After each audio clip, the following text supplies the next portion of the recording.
Assalamualaikum warahmatullahi wabarakatuh. Selamat sore Ibu Wiji, Pak Abbas, dan teman-teman semua. Perkenalkan kami dari kelompok 10 dengan anggota yang pertama Mutiva Anggraini dengan NIM 055, yang kedua Dela Eka Putri Agustin dengan NIM 070, dan yang ketiga Muhammad Hudan Hifzi dengan NIM 083. Di sini kami akan mempresentasikan materi tentang penyelenggaraan layanan khusus. Yang pertama, ada pengertian manajemen layanan khusus. Manajemen layanan khusus adalah suatu proses kegiatan yang memberikan pelayanan kebutuhan kepada peserta didik untuk menunjang kegiatan pembelajaran agar tujuan pendidikan dapat tercapai secara efektif dan efisien. Yang kedua, ada bentuk-bentuk layanan khusus. Bentuk-bentuk layanan khusus dibagi menjadi 8. Yang pertama ada layanan khusus bimbingan konseling. Bimbingan dan konseling adalah pelayanan bantuan untuk peserta didik baik secara perorangan maupun kelompok agar mandiri dan berkembang secara optimal. Dalam bimbingan pribadi, bimbingan sosial, bimbingan belajar, dan bimbingan karir melalui berbagai jenis layanan dan kegiatan pendukung berdasarkan norma-norma yang berlaku. Yang kedua, layanan khusus unit kesehatan sekolah atau UKS. Tujuan umum UKS menurut Dirjen Dikdas tahun 2012 adalah untuk meningkatkan pendidikan dan prestasi belajar siswa dengan meningkatkan perilaku hidup bersih dan sehat, serta derajat kesehatan peserta didik dan menciptakan lingkungan yang sehat, sehingga memungkinkan pertumbuhan dan perkembangan yang harmonis dan optimal dalam rangka pembentukan manusia Indonesia seutuhnya.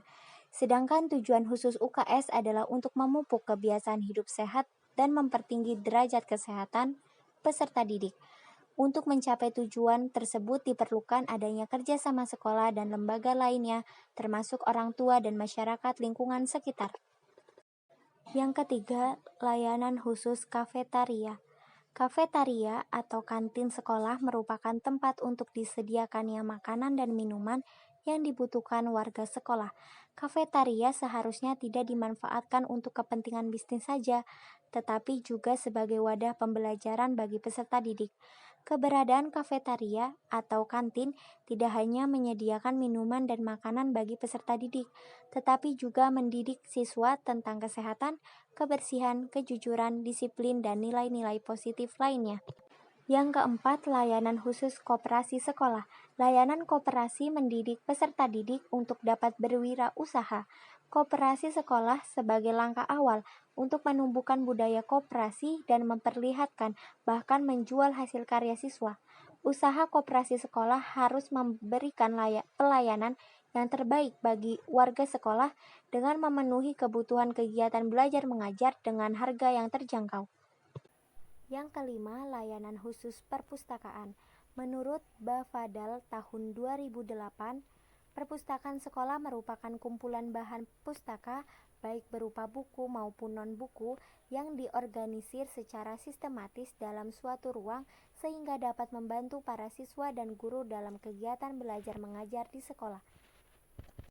Fungsi perpustakaan sekolah meliputi yang pertama fungsi pendidikan, yang kedua fungsi informasi, yang ketiga fungsi rekreasi, yang keempat fungsi penelitian, yang kelima fungsi penyaluran hobi, yang keenam atau yang terakhir yaitu fungsi penanaman rasa tanggung jawab.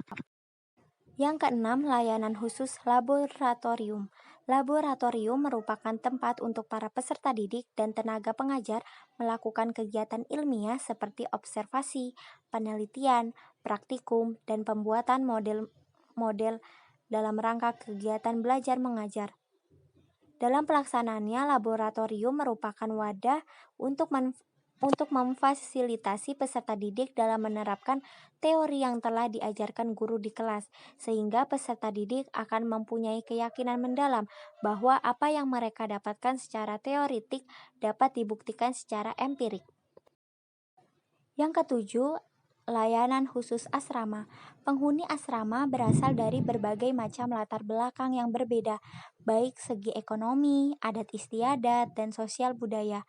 Dengan demikian, asrama bukan hanya sebagai tempat untuk tidur, tetapi pembentukan kebiasaan dan pembentukan nilai-nilai seperti saling menghargai, memberi, dan menerima dengan teman seasrama. Yang terakhir atau yang kedelapan, layanan khusus transportasi. Transportasi sekolah merupakan salah satu cara untuk memperlancar kegiatan belajar mengajar peserta didik dan pengajar. Fasilitas transportasi sekolah memberikan banyak manfaat bagi mereka yang mendapatkan. Mereka akan merasa aman dan dapat pulang pergi ke sekolah dengan tepat waktu. Sistem transportasi sekolah yang baik akan mewujudkan keselamatan, keamanan, efisiensi, keadilan, dan pelestarian sekolah. Oleh karena itu, dalam penyelenggaraan transportasi sekolah dibutuhkan sistem manajemen transportasi sekolah yang terarah.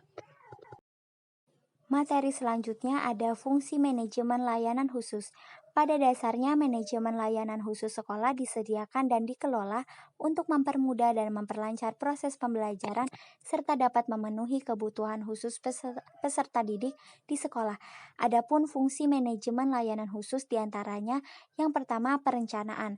Perencanaan meliputi analisis kebutuhan dan penyusunan program layanan khusus. Yang kedua ada pengorganisasian. Pengorganisasian berupa pembagian tugas untuk melaksanakan program layanan khusus. Yang ketiga ada penggerakan. Penggerakan berupa pengaturan dalam melaksanakan layanan khusus seperti perpustakaan, koperasi sekolah, laboratorium, kafetaria, dan layanan khusus lainnya. Yang keempat atau yang terakhir ada pengawasan. Pengawasan berupa pemantauan dan penilaian kinerja program layanan khusus di sekolah. Selanjutnya ada kesimpulan dari materi kami yaitu penyelenggaraan layanan khusus. Layanan khusus diberikan oleh sekolah kepada para siswanya agar mereka lebih optimal dalam melaksanakan proses belajar. Dengan demikian, layanan khusus diharapkan bisa mengembangkan bakat, minat, kemampuan peserta didik, juga diharapkan bisa memperlancar proses pembelajaran di sekolah. Oleh sebab itu, hendaknya layanan khusus peserta didik tersebut perlu dikelola dengan proses manajemen yang baik agar dapat memperkuat proses manajemen pendidikan khususnya pada level sekolah. Sekian presentasi dari kelompok kami. Wabillahi taufiq wal hidayah. Wassalamualaikum warahmatullahi wabarakatuh.